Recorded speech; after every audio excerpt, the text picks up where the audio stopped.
Breaking news po mga kababayan. Nako po, Erwin Tuplok dito sa isang panayam sa GMA7. Nagngit-ngit sa galit. Talagang bendalo ang nangyayari. Binantaan si Senador Marcoleta at si SP Cayetano at sinabihan na bibit-bitin. Ayan o, bibit-bitin kita. Kukwelyohan kita. Palalayasin kita sa floor na yan. Because I am the legitimate Blue Ribbon Chair. Wow mga kababayan. Feel na feel ang kapangyarihan. Tila umaasta na untouchable itong si Tuplok na ito. Dahil nga po sa nangyari, napasabog ng mga Marines sa sundalo, ang 18 sundalo, na pinasabog ang pangalan ni Erwin Tuplok, unang-una sa listahan na nakatanggap ng mali-maleta na punong-puno ng pera. So dito mga kababayan, ang tindi nito, talagang ginagalit ang mga Pilipino. Erwin Tuplok, subukan mo, nakwelyuhan mo si Senador Marcoleta. Subukan mong batukan. Subukan mong kwelyuhan. Subukan mong bitbitin nang makita mo ang hinahanap mong tuplok ka. Baka umaamba ka pa lang, meron nang bumakat na sapatos sa mukha mo. Meron nang bumakat na palad o suntok o kamao sa mukha mo.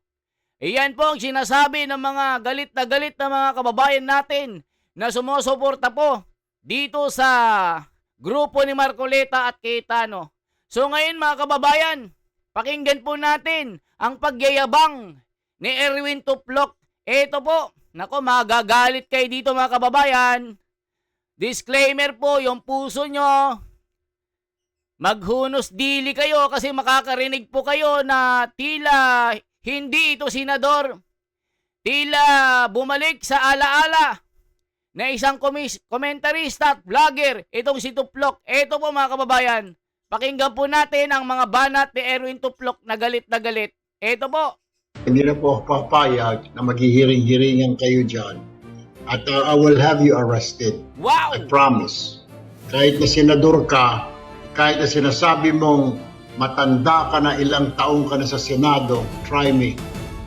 Magpahiring ka ng Blue Ribbon ulit. Magpahiring ka. I don't care kung dati kang Senate President, dati kang Speaker of the House, I don't give up. Talagang papahuli kita. Kung hindi papahuli, kung ayaw ng usa, bibit-biting kita, kwikwelyuhan kita, palalayasin kita dyan sa floor na yan.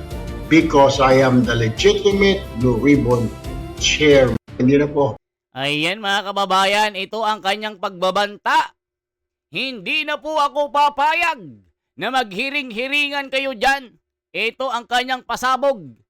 Talagang bibit-bitin daw niya si Senador Marcoleta at kung sino mang mga senador. At talagang tinawag pang matanda si Senador Marcoleta at SP Cayetano. And I will have you arrested. Wow mga kababayan, kanyang aarestuhin kung sino man ang magsasagawa ng hiring-hiringan daw na para bang nag-EFB live. Itong mga senador na ito.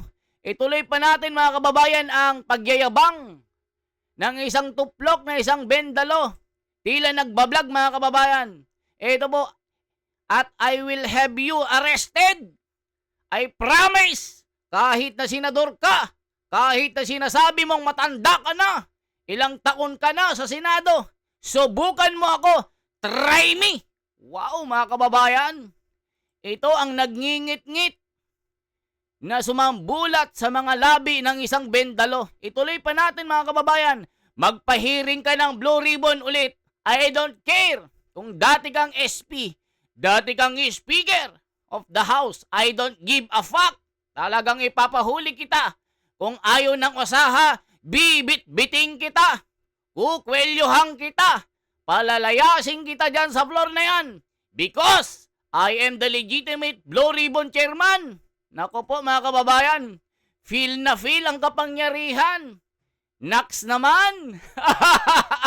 Mga kababayan, akala mo kung sino. Mamaya mga kababayan, may sagot dyan si Senador Marcoleta.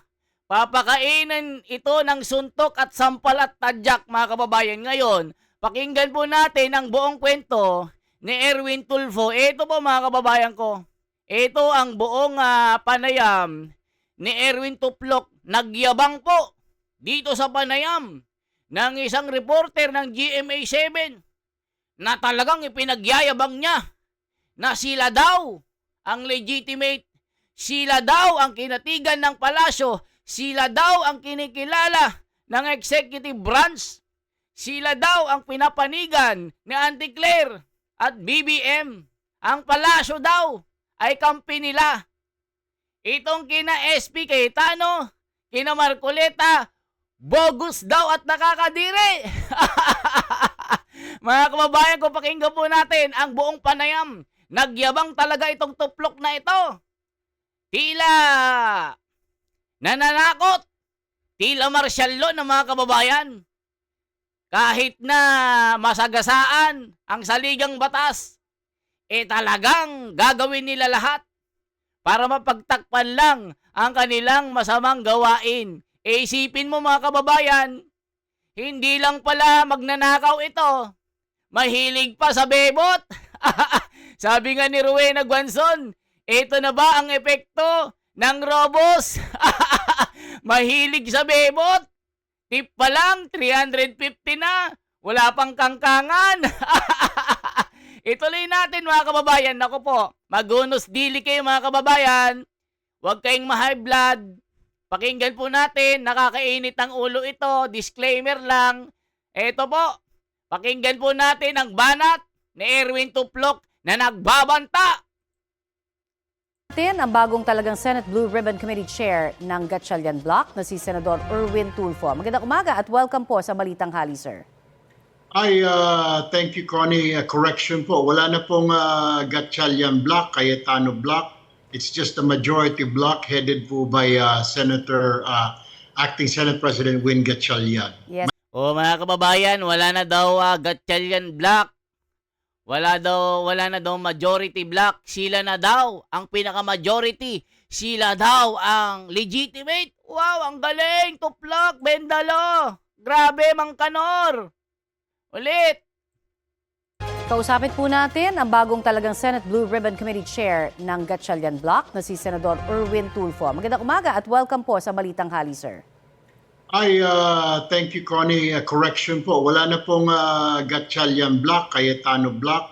It's just a majority bloc headed po by Acting Senate President Win Gatchalian. Yes, Minority bloc po yung kabila. Yes, yan po ang nabanggit din na kinikinala ng Malacanang at ng House of Representatives, sir. Pero ito nga ho, ano ho ang masasabi ninyo? Kasi sa hearing na ginawa ho kahapon, o pagpupulong na ginawa dyan sa Senado sa pangunguna po ni Senator Cayetano? Hindi po may tatawag o may tuturing na hearing po yung Ms. Connie kasi ngayon yun po ay parang media forum or press conference nila dahil hindi po siya official, hindi po siya recorded, wala pong recorder doon, wala pong stenographer, wala pong prib, yung members po ng Senate media para maging official po yun. Sila lang po yun. Pagkatapos, wala po talaga. It's unofficial dahil diniklara po ni Acting Senate President Gatchalian na all employees po kahapon work from home dahil nga doon sa napipintong gulo na ini-expect kahapon ng umaga. At pagkatapos ako din po, diniklara ko bilang Blue Ribbon Committee Chair na Monday po ang totoong hearing po ng totoong Blue Ribbon Committee. Okay. Ayan mga kababayan, grabe. Nag-feeling na po ang mga kababayan. Si Bendalo, talagang bibit-biting kita. Sabi niya kay Marcoleta at kahit sinong senador, kay SP Cayetano, kwelyuhan kita, palalayasin kita sa floor na yan because I am the legitimate Blue Ribbon Chair. Next naman, tuloy natin mga kababayan, ang tuplok ng bayan. Grabe talaga ito mga kababayan. Talagang mukhang guilty ito. Isipin mo mga kababayan, kapit to ko, kahit labag sa batas ang ginawa nilang naked power grab. Ito po yung mga term na ginamit ni Senador Marcoleta sa kanyang pahayag. Itong si Erwin Tuplok at grupo ng Bendalo, talagang sinagasaan ni Senador Marcoleta na talagang gagawin daw nila lahat para baliktarin, pasinungalingan ang nasasaad sa saligang batas. Talagang inililihis nila. Nililin lang nila ang taong bayan para magmukha sila yung tama. So dito mga kababayan, ituloy natin. Ako po mamaya ipapakita ko sa inyo yung banat ni Senador Marcoleta. Okay, so ito nga po, nabanggit din ho ng isa sa mga 18 sundalo kahapon ang inyo pong pangalan. At nabanggit nyo na rin ho na kayo ho'y magkakaso. Ano ho ang mga balak nyong ikaso?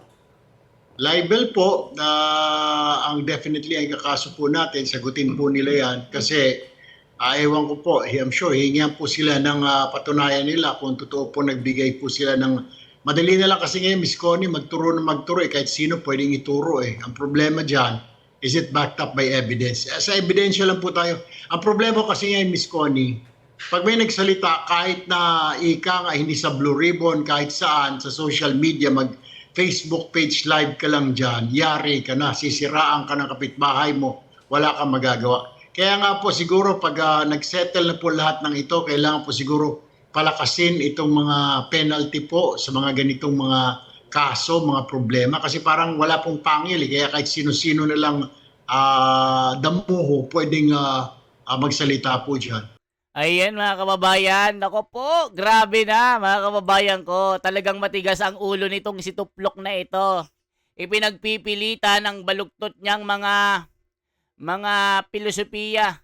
So dito mga kababayan, talagang hinahamon niya po si Senador Marcoleta at si SP Cayetano na sila daw talaga ang kinikilala ng executive branch, kinikilala ng palasyo, na talagang nagawa pa niyang akala mo nagko-komentarista sa social media, na akala mo nandun siya sa kanyang programa. Isipin mo mga kababayan, pwede ba sa isang senador na sabihin mo yan, bibit-biting kita, kukwelyohan kita, palalayasin kita sa floor na yan because I am the legitimate Blue Ribbon Chair. Wow, ang superpower naman ng Tuplok na ito, namang kanor na ito.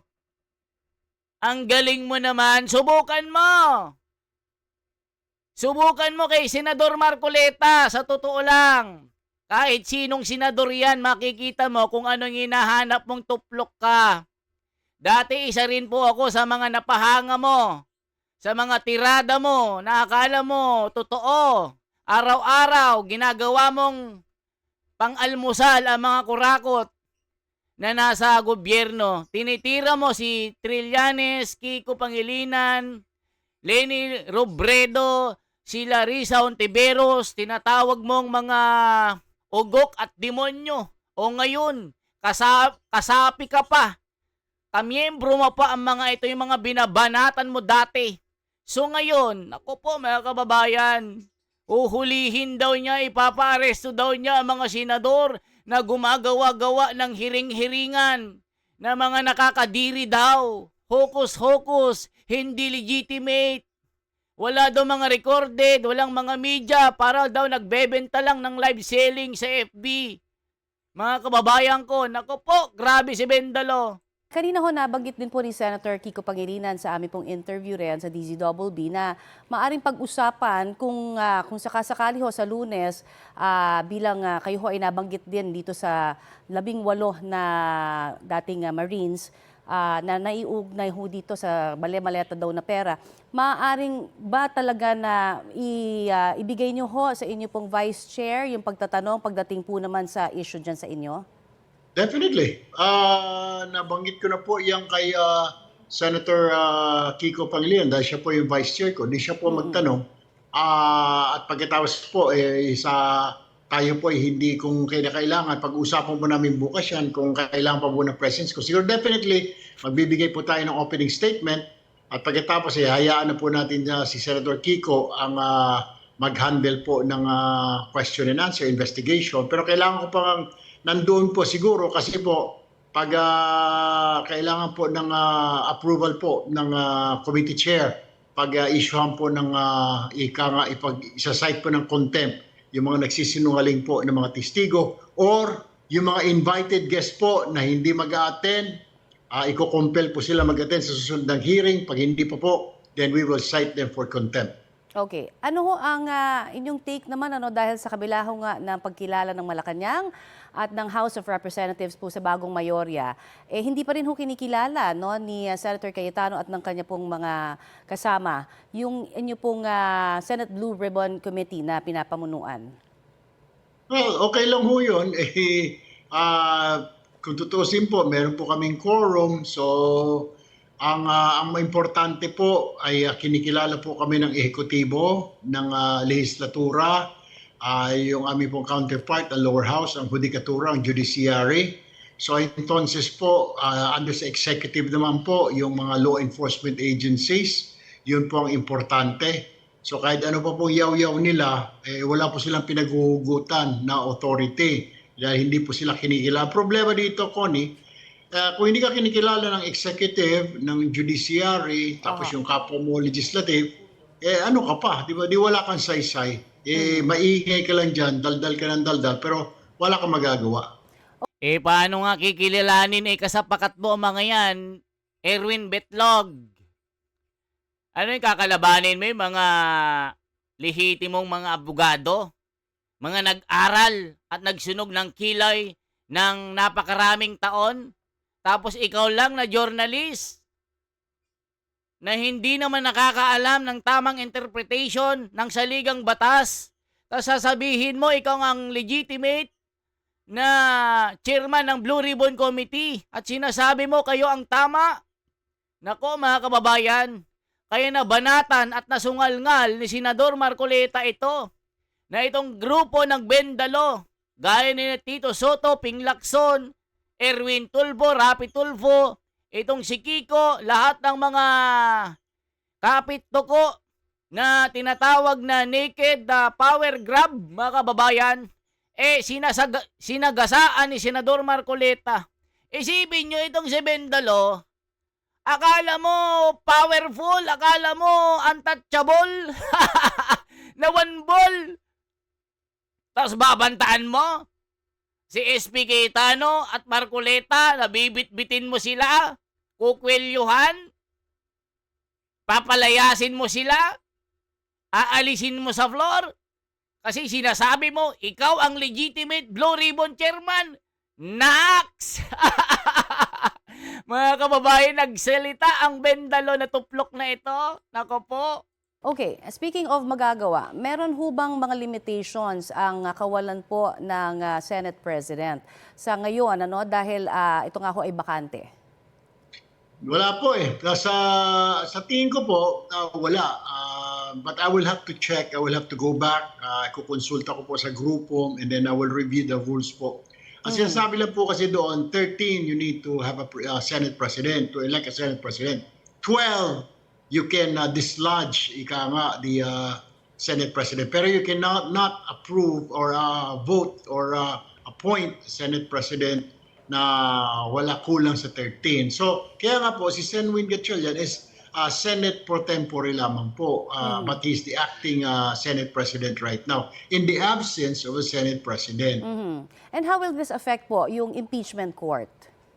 Wala, may quorum po kami. Mas maganda kasi yun, tinitingnan ko na rin po kung hindi sila mag-a-attend. Kami yung 12, 10 na lang sila. Alam niyo ba, mas mapapabilis sa paggawa ng mga batas. Dahil wala nang kukontra, wala nang chatter, walang talkies na gano'n, na magsasalita na wala namang saysay.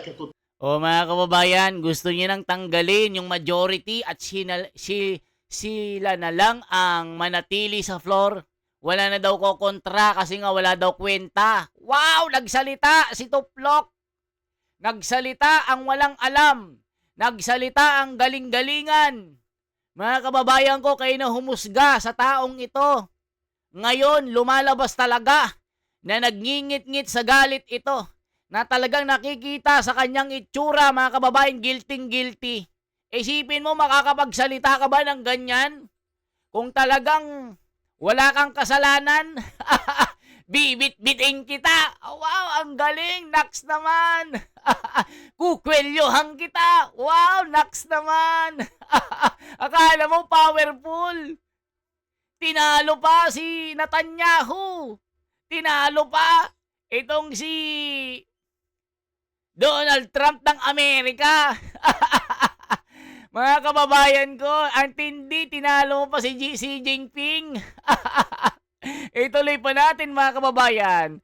Paano nagyabang ang kupal na ito? Yan ang sinasabi ng taong bayan. Turan, mas maganda po yung 12 siguro. Mabilis po yung trabaho nung kaysa meron kang 10 na questionin ka na wala namang kapupulutan ng mga katanungan. So, tuloy po yun. Yung impeachment po, meron po kaming quorum Kahit di po sila mag-attend, di bahala po sila sa taong bayan. They have to explain how come they don't want to attend. Ay, isipin nyo mga kababayan, uunahin daw ni Tuplok ang impeachment. Mas importante daw ito kaysa sa flood control issue. Kasi naman, una sa listahan mo ang pangalan mo na kumobra ng mali-malitang kwarta. Ano na, kasama ng kuya mo, kasama ni Tito Soto at Ping Lacson. Kitang-kita sa helicopter sakay. Kasama si Saldico. Tapos umamin pa si Tito Soto na tumanggap ng maleta dahil siya naman daw ay private citizen. Ano daw ang kanyang nilabag? Bobo! May paglabag doon kung kumukuha ka, kumukubra ka ng pera, na pera ng taong bayan na ito ay galing sa bis ng bayan. Ito ay meron kang nilalabag na batas. Kung hindi ako nagkakamali, anti-fencing law. Yan ang tinatawag mga kababayan. Tuloy pa natin. Trial. Tignan nyo mga kababayan, ang galing-galing. Talagang gagawin lahat mga kababayan para burahin ang saligang batas. Talagang gagawin nila para ilihis ang katotohanan, para hindi makita, hindi matunton ang mga kawatan. Dito talagang haharangin nila by hook or by crook, mga kababayan ko. Matindi ito. At dahil nasabi nyo nga ho na illegal yung pulong kahapon, ano naman yung magiging effect ng mga sinabi po ng dating sundalo? Hindi ho ba sila sakop ng privileged communication na? Wala po kasi po hindi naman po recorded po 'yon. Di po walang entry po sa Senate po namin na mga book. So wala pong saysay maski manumpa sila hanggang gusto nila, wala po 'yon. Ano gagawin po nila doon? Report, magsasabit sila sa report. Alam po ni Senator Cayetano, alam po ni Senator Marcoleta, walang saysay yung hearing kahapon. Ibigay man nila sa ombudsman 'yon, hindi po tatanggapin 'yon dahil hindi po authorized yung hearing po na 'yon, yung hearing-hearingan pala. Bagkos yun pa isang media forum lang or circus, what have you. Pero wala po talaga, wala pong basis, legal basis po yun. Okay, so in other words, hindi po sila magiging immune sa mga kaso kung sasampahan po sila? Ay, opo. We're planning. I'm planning to file libel charges po doon po sa mga gumawa-gawa ng mga kwento. Titignan ko pa po kung sino pa po pwede makasuhan. Pinag-aaralan po ng abogado ko. Okay, ito naman po, yung sentimiento rin ninyo dahil kayo ay dating media personality rin bago ho kayo maging senador. Ano ho ang masasabi nyo dun sa sinabi ni Senador Rodante Marcoleta na karamihan daw sa mga media ay bayaran? Lahat po yata ng media nadamay po doon, kaya nasaktan din po tayo. Marami tayong kaibigan pa rin. Ayan, nasasaktan kayo pag may katotohanan. Totoo naman.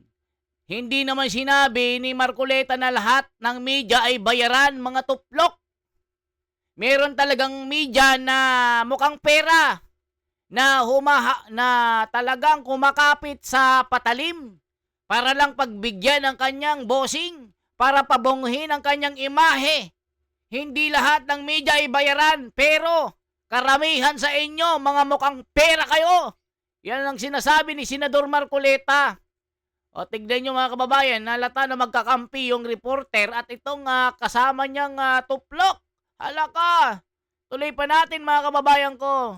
Sa media, kaya nga nag-text po ako doon sa isang Senate reporter. Sabi ko, hindi ba kayo gagawa ng statement para barahin yung matanda na yan. Sabi nila, meron na, Sen. Erwin, gumagawa na po kami, babasahin na lang po mamaya. O, kita nyo mga kababayan, binastos si Senador Marcoleta, tinawag pa na matanda.